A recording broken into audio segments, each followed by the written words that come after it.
नमस्कार, आप देख रहे हैं आज तक और आपके साथ मैं हूं शशि तुषार शर्मा। मुंबई में एंटीलिया के बाहर मिली स्कॉर्पियो कार के मालिक मनसुख हिरेन की मौत का मामला उलझता ही जा रहा है। वहीं आज देवेंद्र फडणवीस ने विधानसभा में मामले को उठाया। शिवसेना के पूर्व कॉर्पोरेटर धनंजय गावड़े ने फडणवीस के आरोपों से साफ इनकार किया है। पहले मुकेश अंबानी के घर के सामने विस्फोटक से भरी कार, इसके बाद उस कार के मालिक मनसुख हिरेन की रहस्यमयी मौत और लाश का ठाणे क्रीक से मिलना। ये मामला हर रोज और गहराता जा रहा है, पहले से ज्यादा सवाल खड़े कर रहा है। मंगलवार को महाराष्ट्र विधानसभा में इस केस पर खूब हंगामा हुआ। नेता विपक्ष देवेंद्र फडणवीस ने सदन में मनसुख हिरेन की पत्नी के बयान को पढ़कर सुनाया। मनसुख की पत्नी ने हत्या के मामले में दर्ज कराई एफआईआर में दावा किया है कि उनके पति का कत्ल एपीआई सचिन वाजे ने किया है। फडणवीस ने सचिन वाजे की गिरफ्तारी की मांग की है, जिसमें उनकी पत्नी ने साफ तौर पर कहा है कि ये जो डिटोनेटर वाली स्कॉर्पियो थी, ये स्कॉर्पियो क्राइम के सचिन वाजे एपीआई इन्होंने नवंबर से लेकर तो 5 फरवरी 2021 तक वो उनके पास थी। 4 महीने उसका इस्तेमाल वो कर रहे थे। ये मनसुख हिरेन जो है, इनकी इंक्वायरी भी उन्होंने ही की। फडणवीस ने शिवसेना के पूर्व कॉर्पोरेटर धनंजय गावड़े को लेकर भी सवाल खड़े किए हैं। फडणवीस ने आरोप लगाया है कि हिरेन मनसुख के फोन की आखिरी लोकेशन गावड़े के दफ्तर के पास मिली है और गावड़े सचिन वाजे के साथ एक वसूली के केस में आरोपी रहा है। ये गावड़े और सचिन वाजे 2017 में एक एक्सटॉर्शन के केस में साथ में थे और दोनों ने साथ में उस केस में एंटीसिपेटरी बेल ली थी। इसका मतलब यह है कि उसके बाद उनकी बॉडी दूसरे दिन मिलती है। तो ये सारे कोइंसिडेंसेस नहीं है, सोची समझी साजिश के तहत ये मनसुख हिरेन इनकी हत्या की गई है और इसमें सीधे सीधे जो सचिन वाजे है उनका हाथ नजर आता है और इसलिए हमने ये मांग की थी कि उनको अरेस्ट किया जाए। शिवसेना नेता गावड़े ने फडणवीस के लगाए आरोपों और इस केस से अपना कोई लिंक होने से इनकार किया है। ये जो प्रकरण है, इससे मेरा कुछ लेना देना है नहीं। कल मैंने जो दरेकर साहब का स्टेटमेंट सुना, उसमें ऐसा था कि सचिन वाजे और धनंजय के संबंध है। तो मेरी उनसे खास गुजारिश रहेगी कि मेरे संबंध के बारे में एक भी सबूत वो एस्टैब्लिश करके दिखाए।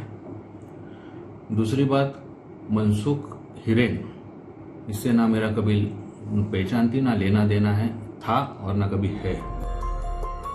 अंबानी के घर के सामने गाड़ी में मिले विस्फोटक मामले की जांच एनआईए कर रही है। वहीं हिरेन मनसुख की मौत की जांच महाराष्ट्र एटीएस कर रही है। इसकी जांच महाराष्ट्र शासन की एटीएस कर रही है और इस जांच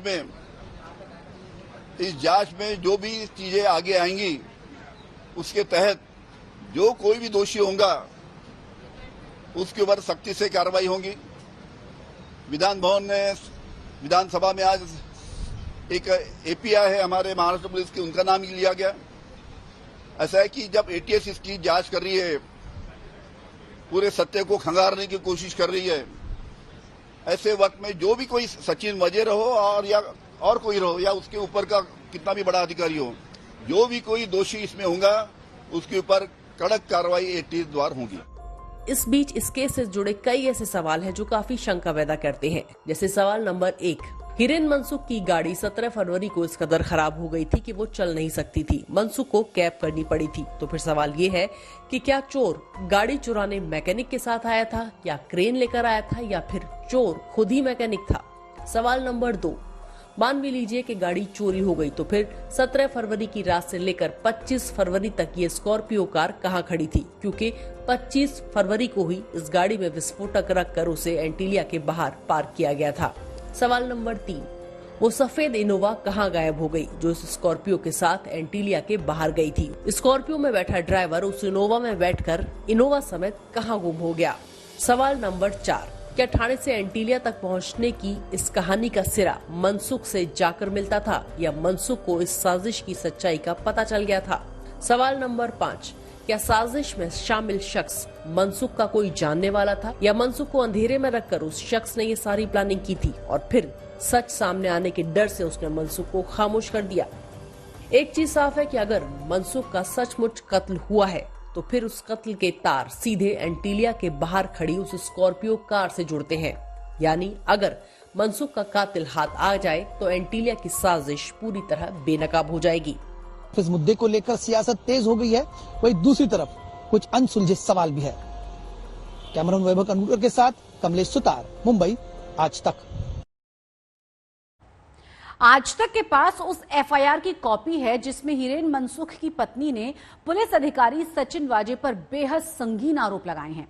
पिछले हफ्ते मनसुख हिरेन के परिवार ने उनकी लाश मिलने के तुरंत बाद कह दिया था कि वो सुसाइड नहीं कर सकते। मनसुख हिरेन की पत्नी के आरोपों के बाद पुलिस अधिकारी सचिन वाजे विपक्ष के निशाने पर आ गए हैं। मनसुख हिरेन की पत्नी ने पति की हत्या के मामले में दर्ज कराई एफआईआर में दावा किया है कि उनके पति का कत्ल एपीआई सचिन वाजे ने किया है। अपनी शिकायत में विमला हिरेन ने कहा है, सचिन वाजे ने मेरे पति से कहा था कि तुम इस केस में गिरफ्तार हो जाओ, मैं तुम्हारी 2-3 दिन में जमानत करवा लूंगा। हमारे पास स्कॉर्पियो कार 3 साल से थी। कार का मालिक पीटर न्यूटन नाम का व्यक्ति है, पर उसकी मर्जी से हमारा परिवार कार का इस्तेमाल कर रहा था। नवंबर 2020 में पुलिस अधिकारी सचिन वाजे मेरे पति से हमारी स्कॉर्पियो कार ले गए।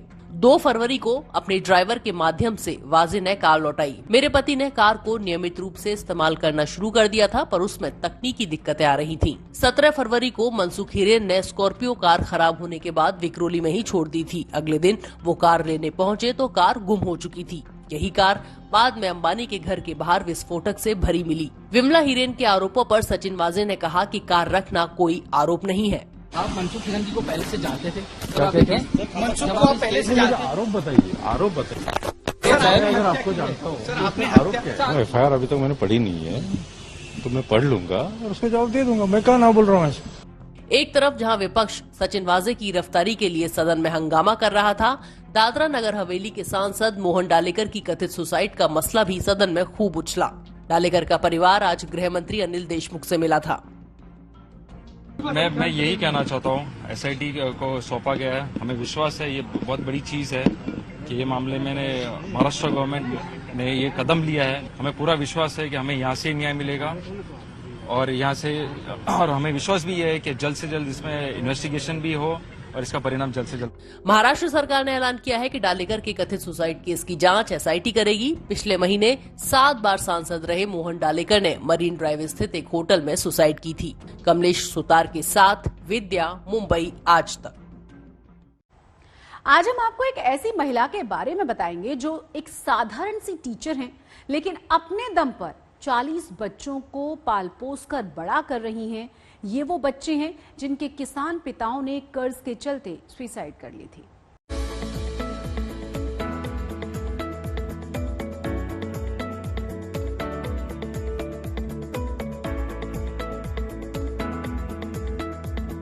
ये सभी बच्चे उन किसानों के बच्चे हैं जिन्होंने कर्ज के चलते खुदकुशी कर ली, पर इन्हें वो सब कुछ मिल रहा है जो इस उम्र में सामान्य बच्चे के लिए जरूरी होता है। इसका श्रेय जाता है मीरा कदम को। दिव्यांग मीरा कदम हिंगोली के जिला परिषद के स्कूल में पढ़ाती हैं। अपनी सैलरी का ज्यादातर हिस्सा वो इन बच्चों की पढ़ाई लिखाई, खिलाने पिलाने और इन्हें योग्य बनाने में खर्च करती हैं। एक दिन मैंने देखा कि एक होटल में एक छोटा सा बच्चा काम कर रहा है, तो मैंने उससे पूछा कि यहाँ पे तुम क्यों काम करते हो? तो उसने कहा कि मेरे पिताजी नहीं है, मेरे पिताजी ने खुदकुशी की है। तो इतना दुख हुआ ये सुनकर कि इतना सा बच्चा है वो, अभी उसकी खेलने कूदने की उम्र है, शिक्षा प्राप्त करने की उम्र है, और इस उम्र में वो होटल में काम कर रहा है और अपने परिवार का गुजारा कर रहा है। तो मैंने कहा बेटा तुम मेरे साथ आओ और मैं तुम्हें अच्छे से अच्छी शिक्षा दिलाऊंगी और तुम आगे जाकर बहुत पढ़ोगे लिखोगे तो तुम परिवार का एक आधार बनोगे। तो मैंने उसके माँ से भी बातचीत की और मैंने यहाँ पे वो बच्चा लाया।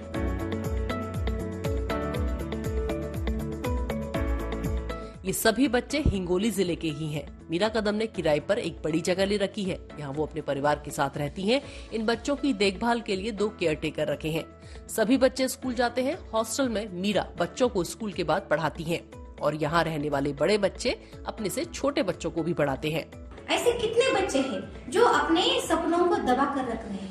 ये कितने बच्चे हैं हमारे आसपास? तो उन बच्चों के लिए कुछ तो हमें करना चाहिए। इसलिए सेवा सदन वसति गृह हमने शुरू किया और यहाँ पे बच्चे सीख रहे हैं। बहुत खुशी मिलती है कि वो सीख रहे हैं।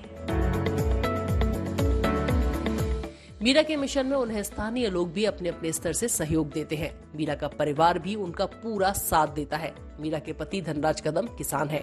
जो मेरी पत्नी काम कर रही है उसका मुझे साथ अभिमान है और मैं और मेरा परिवार उसके साथ कायम साथ देंगे। 2017 को मेरे बाबा ने फांसी लगाकर खुदकुशी की थी। तब मेरी माँ खेतों में काम करती थी। मेरी माँ काम करते वक्त मुझको बहुत दुख होता था। इसलिए मेरे मन में ये भी विचार आए थे कि मैं भी खेत में जाकर काम करूंगा। मैं खेत में काम करने गया था, तभी मैडम और सर उधर आए और उन्होंने कहा कि तुम पढ़ना चाहते हो क्या? मेरे मन में पढ़ने की बहुत इच्छा थी। मैं मैडम और सर को पढ़ने के लिए हाँ कहा। लोकसभा में हाल में दिए एक जवाब में कृषि मंत्री ने जानकारी दी है कि साल 2019 में भारत में 5,997 किसानों ने सुसाइड की। इसमें से करीब 45% किसान महाराष्ट्र से थे। हिंगोली जिला महाराष्ट्र के मराठवाड़ा में आता है। पिछले साल मराठवाड़ा में 600 से ज्यादा किसानों ने कर्ज और अकाल के चलते आत्महत्या की थी। हिंगोली से ज्ञानेश्वर उंडाल के साथ आज तक ब्यूरो। देखते रहे आज तक।